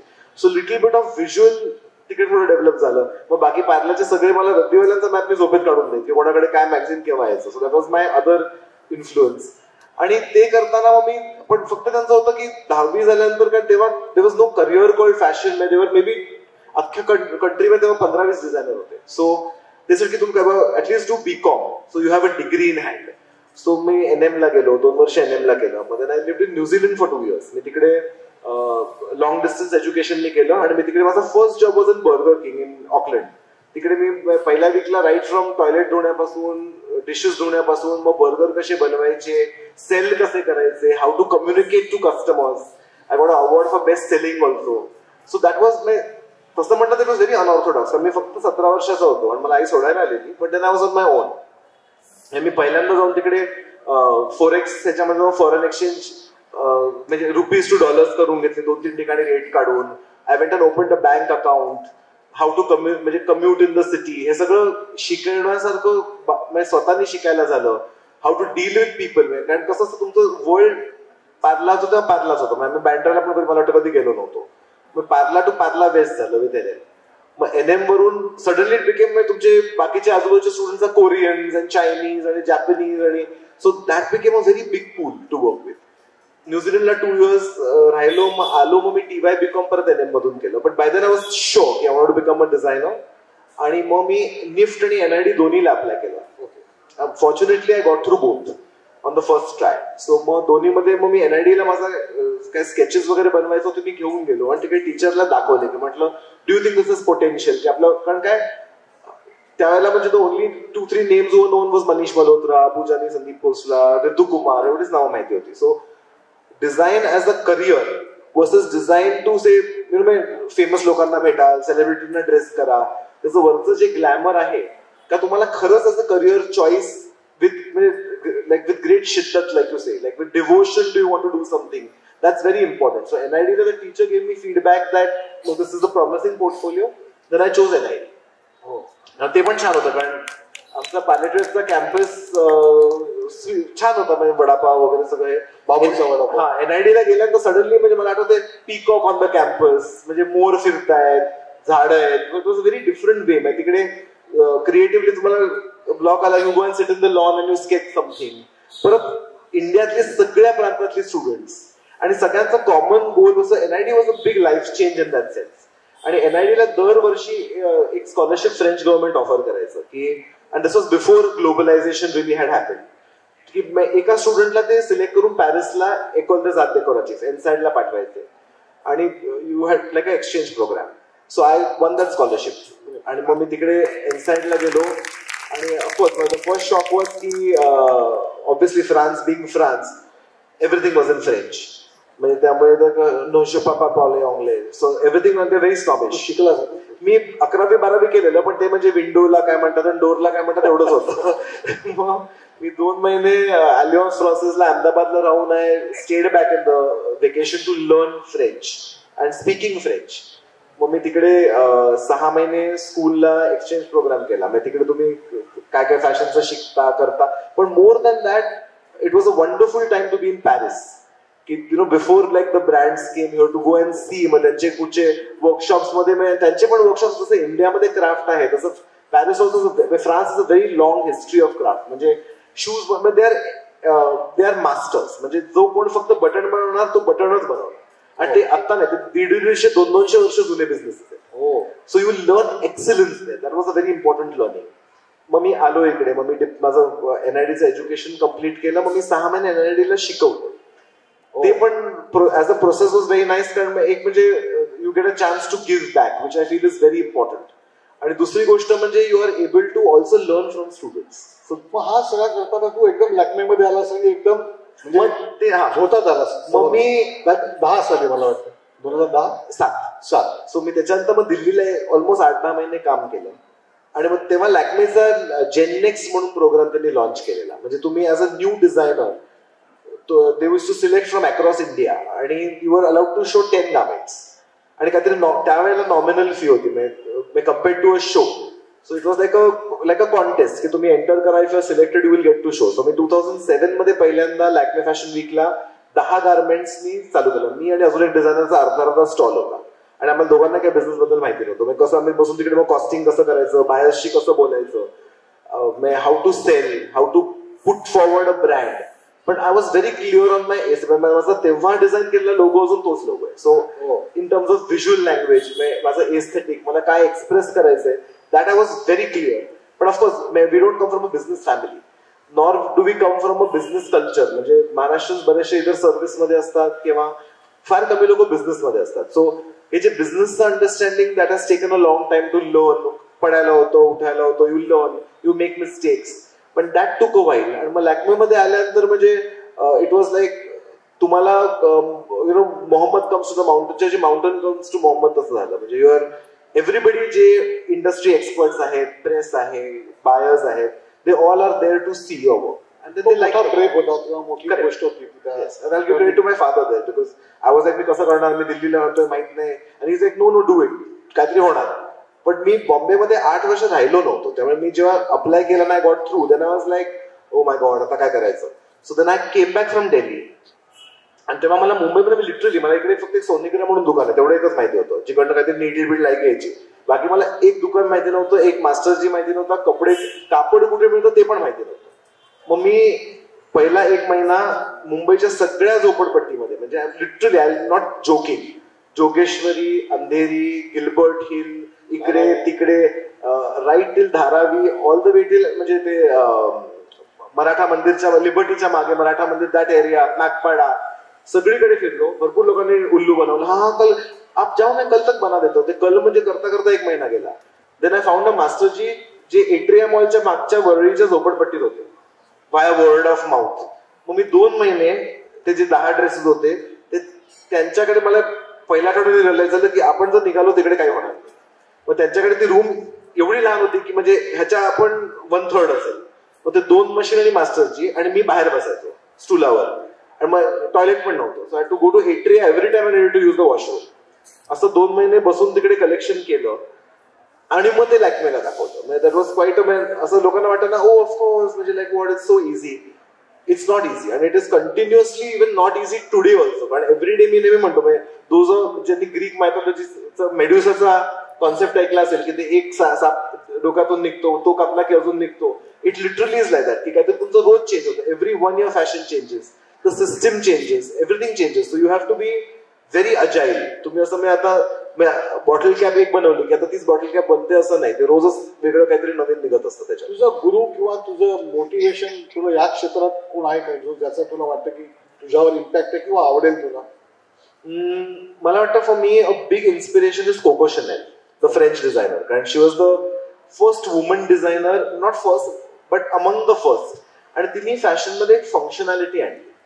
मग त्यावेळेला जे जर्सी होजरीचे कापड होतं जे कोणी बघायचं पण नाही, ते तिने करून त्याच्यातून she made it chic, she made it fashionable. आणि तिचे कपडे अजून ते 1930s मध्ये तुम्ही बघितले ते तुम्ही अजून पण घालू शकता. So she is a great good inspiration. ऍक्टरला एक एज आहे आणि ऍक्टर पुढे पुढे जातो. आता तू 2 ठिकाणी काम करतोयस, एक तू कॉस्ट्युम डिझायनिंग पण करतोयस जे तू मूवीसाठी करतोयस, आणि एकीकडे तू फॅशन डिझायनिंग करतोयस जे जो बिझनेस आहे किंवा जो व्यवसाय आहे, आणि त्याला वेगळे कस्टमर्स आहेत. सो इकडे कस्टमर्स आहेत, इकडे व्ह्युअर्स आहेत, आणि या दोन्ही गोष्टी करताना तुला कशी कसरत करावी लागते? मला काय म्हणायचं की 2 तलवारी आहेत त्या एका म्यानात कशा राहतात? मी त्याला दुसऱ्या दृष्टीने बघतो. मला एक करताना दुसरं वेकेशन म्हणून वाटतं. म्हणजे फॅशन जेव्हा करतो तेव्हा इट इज, तुम्ही नेहमी एक म्हणजे इन ऍडव्हान्स काम करता. म्हणजे आत्ताचे आम्ही कपडे बनवतो ते आता दिवाळीला बाहेर येते. So it's your working in anticipation. आणि जसं मी व्हॉट विमेन वॉन्ट म्हटलं तसं your trying to guess the customer's mind, की कस्टमरला 6 महिन्यांनी काय आवडेल आणि ते काय विकत घेतील. So that is a different process. It is also more self expressive. कारण मला जे मी ब्लॅक करू शकतो किंवा व्हाईट करू शकतो, रेड करू शकतो, फ्लावर्स करू शकतो, geometric motif, it's left to me काय करायचं. That's more creative freedom. जेव्हा तुम्ही कॉस्ट्युम डिझाईन करता तेव्हा त्याला 4 इम्पॉर्टंट पाय असतात त्याचे, पिलर्स म्हटले तर. एक म्हणजे स्क्रिप्ट, की फिल्म काय आणि त्याचं वर्ल्ड काय. स्क्रिप्ट वाचतो मी, मी नोट्स करतो. डिरेक्टर बरोबर तुझ्या. दुसरी गोष्ट म्हणजे डिरेक्टरचा पॉइंट ऑफ व्ह्यू. कारण तुम्ही सेम फिल्म बऱ्याच पद्धतीने बनवू शकता. सो डिरेक्टरचा काय पॉइंट ऑफ व्ह्यू हे दुसरी. तिसरी गोष्ट म्हणजे ऍक्टर आणि तुमची कास्ट कोण आहे. कारण आता जसं तुम्ही तानाजी बघितलं तर आपण ह्या सगळ्या ऍक्टर्सला किती डेकेड्स बघितले. म्हणजे Ajay Devgan, Kajol, Saif Ali Khan, Sharad Kelkar, they all played parts. पण 2 तास जेव्हा तुम्ही डार्कन हॉलमध्ये पिक्चर बघता तेव्हा तुम्हाला कन्व्हिन्सिंगली वाटलं पाहिजे की अरे मी खरंच तानाजी आणि शिवाजीला बघतोय, ना की मी सैफ अली खान आणि अजय देवगणला बघतो आणि हल्ली काहीतरी म्हणजे वेशभूषा करून आले. So how does the costume fit the star. आणि त्यांनी तुम्ही एक युनिव्हर्स जे एस्टॅब्लिश करता ते कसं करता, that is a very important third leg. आणि fourth is what my inputs and research are. म्हणजे इट्स अ कंटेम्पररी फिल्म. आता मी जस्ट एक जया बच्चन बरोबर फिल्म कंटेम्पररी फिनिश केली, set in Goa. So that is a different film. पण ह्या फिल्मला की तुम्ही ह्याचं वर्ल्ड, जसं मी बोललो की रिसर्च लागतो किंवा काय डेव्हलपमेंट, आणि त्याच्यात मी काय आणू शकतो जे ते नवीन वाटेल किंवा जे अपिलिंग. काय तुम्ही, it's not a boring history lesson, it has to, cinematically पण ते वर्क झालं पाहिजे. सो हे चार जर तुम्ही एलिमेंट्स मिक्स केले सो दॅट, आणि फिल्म ऑल्सो इज अ म्हणजे जास्ती कोलॅबोरेटिव्ह प्रोसेस, की स्वतः तुम्ही एका रूम मध्ये बसून आता मी काय बनवू असं नसतं. डिरेक्टरचे थॉट्स असतात, ऍक्टरचे थॉट्स असतात, सिनेमॅटोग्राफर किंवा डीओपीचे थॉट्स असतात. ह्या बऱ्याच गोष्टी तुम्ही एकत्र बॅलन्स करून कोलॅबोरेटिव्ह त्याच्यात आहे. आणि मोर कोलॅबोरेटिव्ह आपण म्हणूया की डिझायनिंग मध्ये म्हणजे फॅशन डिझायनिंग मध्ये तुझ्या स्वतःच्या आतून येणाऱ्या गोष्टी आणि तू बाहेरचे तुझे जे काही निरीक्षण आहेत त्याचा मिलाफ येतो, किंवा आणि डायलॉग विथ द कस्टमर. आता मला तू असं सांग की ज्या वेळेला तू म्हणजे एखादी गोष्ट क्रिएट करतोयस ती कशी क्रिएट, कारण एक ओव्हर एक्सप्लोरेशन होतं. कधी कधी आपल्याकडून किती क्रिएटिव्ह माणूस असला तरी रिपिटेशन होतं, कधी कधी जुन्या गोष्टी परत येतात, कधी कधी कॉम्बिनेशन होतं की हे आणि ते मिळून एका क्षणी फटीक येतो, क्रिएटिव्ह फटीक असतो. तो टाळण्यासाठी आणि नवीन क्रिएट करण्यासाठी हे सगळ्या कल्पना येतात कुठून तुला, पॅटर्न्स, वेगवेगळ्या गोष्टी, हे आकार, रंग. Very interesting question. कारण क्रिएटिव्हिटी ना असं मी म्हणतो की it's like a magic mix. त्याला काय असं रेसिपी नाही आहे, ती दरवेळेला रेसिपी चेंज होते. मला NIDचे 2 प्रसंग सांगतो. मला एकदा आय वॉज व्हेरी स्ट्रेस, मला काय mental block of the highest level आलेला. तर माझे एक टीचर होते, त्यांनी सांगितलं की नाही आता ते आहे तसं सोड आणि लॉनवर जाऊन just lie down and see the sky. आणि ते मी तुमचं काय आयडिया येत नव्हती, काय करायचं. आणि मी अर्धा तास आय जस्ट ले डाऊन आणि मी वर ब्लू स्काय मध्ये म्हणजे ह्याच्यामध्ये ढग बघितले. आणि blue and white is such a nice idea. मग ते करून मग मी ग्रीसचे सॅन्टोरिनी, मिकोनॉस जे ब्लू आणि व्हाईट आयलँड आहेत ज्याचे आर्किटेक्चर पूर्ण व्हाईट आणि ब्लू आहे, ते घेऊन हँड पेंटिंग केलं in blue and white on a dress. So you have to break that mental block. So there is a science to it and a intuition to it. आणि दुसरी गोष्ट, मला एक NIDचे अजून एक चांगला टीचर आहे, त्यांनी सांगितलं की तुझं सगळ्यात चांगलं काम कोणाचंही क्रिएटिव्हली होतं when it is like meditation. म्हणजे मेडिटेशन मध्ये काय असतं, we forget the immediate surrounding आणि there is great balance in our mind.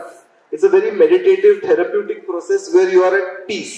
की तुम्हाला अगदी जे लाईक तुमची सगळी एनर्जी अलाइन होते अशी वाटते. That is the right moment of truth. शरीर, मन आणि आत्मा त्याच्यामध्ये आता अलाइन झालं पाहिजे. आणि त्याच्यामध्ये इम्पॉर्टंटली आता म्हणजे तुम्ही म्हणाल की व्हॉट आर द चॅलेंजेस, तर एक म्हणजे over information also is a challenge today. कारण नॉनस्टॉप आपण सगळेच we are just bombarded with images. Especially आता ते जनरेशन वाईज असतं. काही असतात ते अख्खा दिवस व्हॉट्सअपवर फॉरवर्ड बघतात व्हिडिओ, नाही तर युट्यूब बघतात ऑफ अ पर्टिक्युलर एज. त्याच्या खालच्या एजचे असतात ते फेसबुक बघतात, त्याच्या अजून खालचे असतात ते इंस्टाग्रामवर रील्स बघतात. पण कोणतरी काहीतरी बघतच असतं. त्यामुळे तुमची असं एक सेईंग आहे की जर सगळी मडकी भरलेलीच असतील तर त्यात तुम्ही अजून भरणार काय. So sometimes letting go also is important. For me स्वतः रिकामा होणं पण गरजेचं आहे. आणि त्याच्यामध्ये मग कधीतरी like my other passions help. म्हणजे I enjoy wildlife photography. So given a chance मी नेहमी फॉरेस्टमध्ये जाऊन वाईल्ड लाईफची फोटोग्राफी असेल और रीडिंग अबाउट इट और समथिंग. मग इट्स अ शार्प पेन. जसं जेवणामध्ये आपण पॅलेट क्लेन्झर म्हणतो की 2 कोर्सेस मध्ये तुम्हाला तुमचं पॅलेट ते रिफ्रेश करायला लागतं. कारण आता दुसऱ्या जेव्हा आपण परफ्यूमचा वास घेतो तेव्हा ते कॉफी बीन्स देतात. तसं तुम्हाला like that trip becomes like a mental coffee bean. और I enjoy cooking. So then I will do something का तुम्ही कुकिंग किंवा तुम्ही स्पोर्ट किंवा काहीतरी फिजिकल ऍक्टिव्हिटी करता तेव्हा your mind is automatically meditative. कारण तुम्ही दुसरीकडे लक्षच देऊ शकत नाही.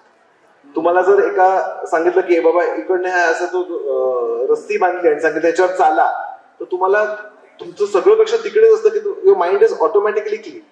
So you have to do those things to keep your vision fresh, detox from imagery आणि keep your mind fresh in whatever gives you choice. This is very difficult. हे ageless होण्याची प्रोसेस आहे की वयच नाहीये तुला तर तू आजच्या पिढीशी relevant होशील, कनेक्ट राहशील. आणि म्हणजे आणि दुसरी गोष्ट म्हणालात ना की आता जे इव्हन ऍक्टर्स जे असतात तर you only compete with actors of a certain age.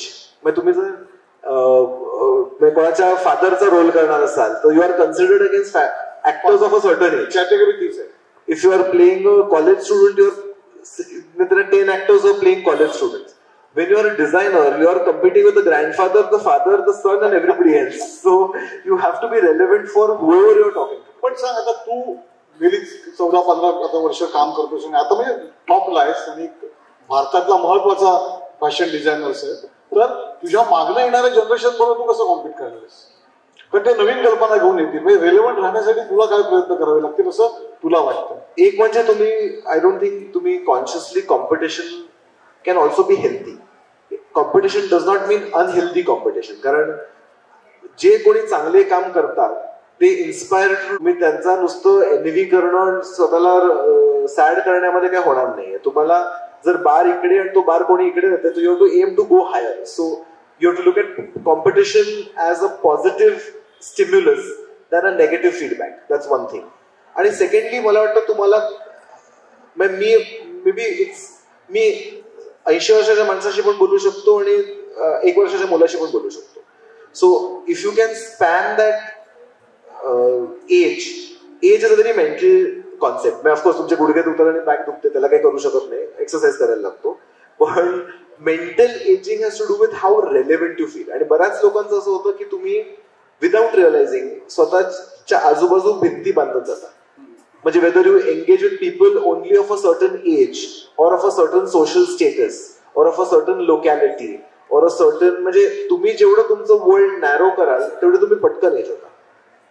तेच जर तुम्ही तुमचं वर्ल्ड जेवढं ओपन कराल की तुम्ही you can chat with somebody from a different country किंवा तुमच्या एकदम कम्प्लीट ऑपोजिट कल्चर, आणि सगळ्यांकडून काहीतरी शिकायला मिळतं. तुम्ही कधीतरी ज्या घरी ज्या काही कामाला बाहेर येतात किंवा त्यांना पण काहीतरी विचार त्यांच्या गावाबद्दल, तुम्हाला काहीतरी नवीनच शिकायला मिळतं. So curiosity I think is a great anti ageing drug. So if you are curious you will stay young.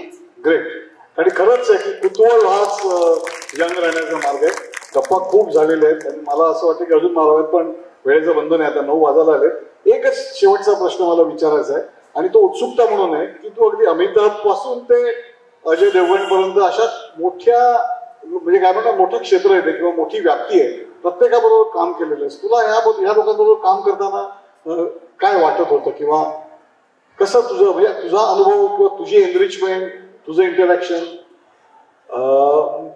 एक म्हणजे मी फार लकी आहे की मी मोठ्या स्टार्स बरोबर काम केलंय, पण ते सगळे इतके डाऊन टू अर्थ आहेत की it's been very very nice. मी तुम्हाला एक एक्झाम्पल देतो की माझी मी इनफॅक्ट माझा फॅशन टू कॉस्ट्युम कसा जर्नी झाला हा पण एक इंटरेस्टिंग विषय आहे.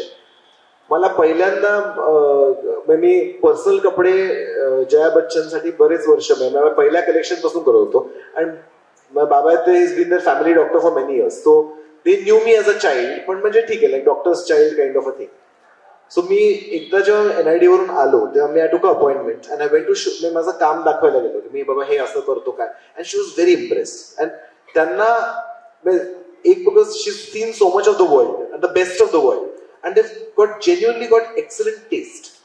आणि आपल्याला जेव्हा काही you want to see something more ना, you should always learn from more is what I feel. मग त्यांनी काय त्यांचे जे पर्सनल कपडे वगैरे केले. मग त्यांनी मला एकदा 2009 मध्ये मला असं फोन केला की नचिकेत, मी ना आता तनिष्क ब्रँड बरोबर साईन केलंय, तो will you do clothes for me and mister Bachchan. तर म्हटलं आय विल. पण म्हटलं मी अजून कधी कॉस्ट्युम केले नाही आहेत, हाऊ विल इट वर्क. तर म्हटलं नाही विल फिगर. म्हटलं हो म्हटलं मी पहिलं. मग त्यावेळेला Amitabh Bachchan was shooting Great Gatsby in Sydney. Mrs Bachchan had gone to Switzerland to drop off her granddaughter to college. आणि जे डिरेक्टर होते ते थायलंडमध्ये काहीतरी शूट करत होते, त्यामुळे इकडे कोणीच नव्हतं. आणि म्हटलं आपण पहिल्यांदा कॉस्ट्युम करतोय तर आपण कसं करणार. आणि मग काहीच आयडिया नव्हती काय. तर मी मग ईमेलवर वगैरे जे काय प्रोसेस असतो, ड्यू प्रोसेस तो केला. आणि शूटच्या दिवशी म्हटलं आता हा एवढा मोठा, आता मी म्हणजे फिल्मिस्तानमध्ये मोठा सेट केलेला आणि ज्युनियर पकडून का ते 200-250 लोक सेटवर असतील. म्हटलं आपले जर कपडे फिट नाही झाले तर म्हणजे झालं, आता आज मी शूटिंगच बंद पडणार, व्हॉट टू डू. आणि आमच्याकडे बजेट पण तेवढं नव्हतं, कारण I don't know how it work. तर मी सांगितलं की कारण अमिताभ बच्चनसाठी की तुम्हाला 2 चेंजेस होते, एकाला मोजडी हवी होती आणि एकाला ब्लॅक शूज हवे होते. तर त्यांना सांगितलं की म्हटलं मला तुम्ही ब्रँड घ्याल तेवढं आमच्याकडे बजेट नसेल, तर तुम्हाला if you can get your person it will be helpful. He sir just tell my secretary. मी सेक्रेटरीला ईमेल सांगितलं की मला एक इंडियन लुक आहे आणि एक वेस्टर्न लुक आहे, सूट बरोबर ब्लॅक शूज हवेत आणि कुर्त्याबरोबर हे हवे म्हणजे मोजडी हवी. मी शूटच्या दिवशी गेलो. म्हटलं त्यांनी काय आणलं, विसरले असतील तर काय करू, मी गोरेगावला सकाळी काय मिळणार वगैरे वगैरे. त्यांनी मला व्हॅनला बोलवलं. आधी मी ऑप्शन दिलेले सूटसाठी, पण he said no Nachiket, I trust you, you choose. So that was like oh my God, like you know like icon like Amitabh Bachchan saying Nachiket you choose whatever I wear what you say. So then I did that. म्हटलं shoes त्यांनी मोजडीचे 15-20 types आणि black शूजचे 15-20 types हे त्यांनी options घरातून organise केलेले for a film ज्वेलरीची ऍड, जिकडे पाय दिसणार पण नव्हते. म्हणजे somebody who has worked in films for 50+ years, that is the attention to detail that and the professionalism की they don't take things lightly. म्हणजे त्या दिवशी on shoot he wanted to be sure कि this is what are the options, you choose what will work well, I'll wear it. But that for me was like, it was like, oh my god, like this is the kind of work you need to do to be able to succeed in this field. But that was one incident. आणि फिल्म्सचं पण जे झालं तेव्हा मला एक randomly मोबाईलवर phone आला की म्हटलं हॅलो मी सुबोध बोलतोय. म्हटलं सुबोध कोण? सुबोध भावे बोलतोय. तर मी तेवढा फॅमिलियर नव्हतो. म्हटलं बरं नाही मी आम्ही एक फिल्म करतोय तर त्याचे कॉस्ट्युम फिल्मिंग जवळ आले पण म्हटलं मी कॉस्ट्युम करत नाही फिल्मचे. Why have you called me? तर नचिकेत मला जो कामाबद्दल काहीतरी रंग something I like so will you do it. तर म्हटलं लेट्स मीट. तर मी असं काय ॲबिड काय फिल्म व्ह्युअर मराठी फिल्मचा नव्हतो तेव्हा. तर म्हटलं बरं भेटूया. तर त्यांनी त्यावेळेला मला कट्यार काळजात दुसरीचं स्क्रिप्ट घेऊन आलेले आणि म्हणाले की आमचं 3 आठवड्यामध्ये फिल्मिंग चालू होणार आहे तर विल यू डू इट. तर मी म्हटलं ओके नको. Dad again he is a great motivator. He सेटला नाही डू इट काहीतरी होईल. मग ते होते त्यांच्याकडे की कॉस्ट्युम आहे सिनियर कॉस्ट्युम डिझायनर पौर्णिमा त्या होत्या. तर आम्ही ही set no she will help you but you make it. तर मग आम्ही दॅट्स द फर्स्ट फिल्म आहे विच वॉज कट्यार काळजात घुसली. मग ती करताना मग आणि डॉक्टर काशीनाथ घाणेकर, हर हर महादेव झाला विथ शरद केळकर आणि सुबोध भावे. आता संगीत मान अपमान झाला आणि हिंदीमध्ये जे झाले ते. सो असं काय काय करता करता so something comes up you just have to take a plunge. Great great. मला असं वाटतं की फार पूर्वी जेव्हा मी कॉस्ट्युम डिझायनिंग हा विषय मी कॉस्ट्युम डिझायनिंग बद्दल बोलतोय जेव्हा ऐकू आलं तेव्हा पहिलं नाव ऐकू आलं भानू अथई यांचं. आपल्याला सगळ्यांना आठवत असेल त्यांनी गांधी फिल्मचं पण केलं होतं. आणि आज भानू अथई यांचा नंतर पद्मश्री व पद्मभूषण मला माफ करा पण काहीतरी मोठा पुरस्कार देऊन राष्ट्रीय गौरव झाला होता आणि त्यांना फार मोठं आंतरराष्ट्रीय मान्यता मिळालेली होती. आणि आम्हाला तुझ्यामध्ये तेच पोटेन्शियल दिसतंय. तेव्हा या सर्व शुभेच्छा पार्लेकरांच्या वतीने मी तुला या देतो तुझ्या भावी वाटचालीसाठी. आणि आम्हाला खूप छान वाटलं आणि मला तुम्हाला बरं वाटलं ना? मजा आली ना सगळ्यांना? Great great. मी एक सूचना वाचतो आणि मग पुन्हा एकदा त्याच्याकडे मी येणार आहे फक्त एकाच गोष्टीसाठी. पुढच्या शुक्रवारी 14 फेब्रुवारी रोजी उस्ताद झाकीर हुसेन यांच्या तबल्याचा रसास्वाद असा कार्यक्रम आहे. तो ऑडिओ व्हिज्युअल असेल. सादर करते तालयोगी पंडित सुरेश तळवलकर आणि पंडित सत्यजित तळवलकर. संवादक आहेत केशव परांजपे.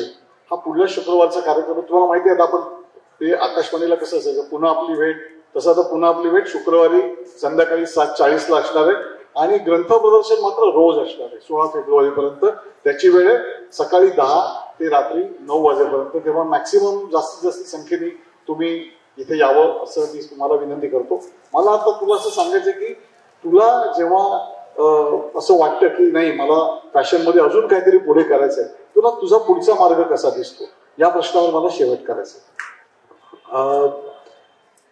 मला 2 गोष्टी इम्पॉर्टंट वाटतात. म्हणजे एक म्हणजे की जे आपलं भारतात कल्चरल आणि हेरिटेजचं जे रिचनेस आहे त्याला काहीतरी नेऊन एक ग्लोबल प्लॅटफॉर्म देणं is something I am very कीन अबाउट. की कारण आपण अजून पण फार जसं मी बोललो की वेस्टर्न कल्चरचे छान पार्ट्स घेणं हे फार इम्पॉर्टंट आहे. कारण काही काही गोष्टींमध्ये they really have a culture of excellence. पण आपलं जे छान आहे त्याला कसं ग्लोबली प्लॅटफॉर्म करता येईल. आपले रूट्स आणि एस्पेशली जे आपले आर्टिझन्स आहेत कारण आपण without our artisans we are nothing. जो ताजमहल ज्या लोकांनी बांधला आणि जे अजून पण आपल्या साड्या शेले ज्वेलरी जे हाताने घडवत आहेत म्हणजे वेस्टची तुम्ही सगळी ज्वेलरी बघाल तर almost everything is machine made. जी आपल्याकडे जे आणि हे आपण सेल्फ बिलीफनी जर चालू केलं तर ह्याला प्लॅटफॉर्म देता येईल. So that's one very important thing. आणि दुसरी important thing for me also is की युझिंग फॅशन फॉर गुड म्हणजे good of society good of people. Whether it is like जसं मी बोललो की जसं महाराष्ट्रीयन युथला इथे फॅशनमध्ये ऑपॉर्च्युनिटीज देणं असेल शिकवणं असेल प्लॅटफॉर्म करणं असेल तर डुईंग वेन फॅशननी जो एक पॉझिटिव्ह सोशल चेंज होऊ शकतो that is the second goal. मग creatively by God's grace hopefully more nice things happen. पुन्हा एकदा शुभेच्छा. आपण आता गप्पा इथे थांबूया. मला कल्पना आहे माझ्याही खूप असं वाटतं की अजून एक 15-20 मिनिटं खेचू शकतो आपण पण 9 वाजलेले आपण इथे थांबूया. धन्यवाद मनापासून धन्यवाद. थँक्यू.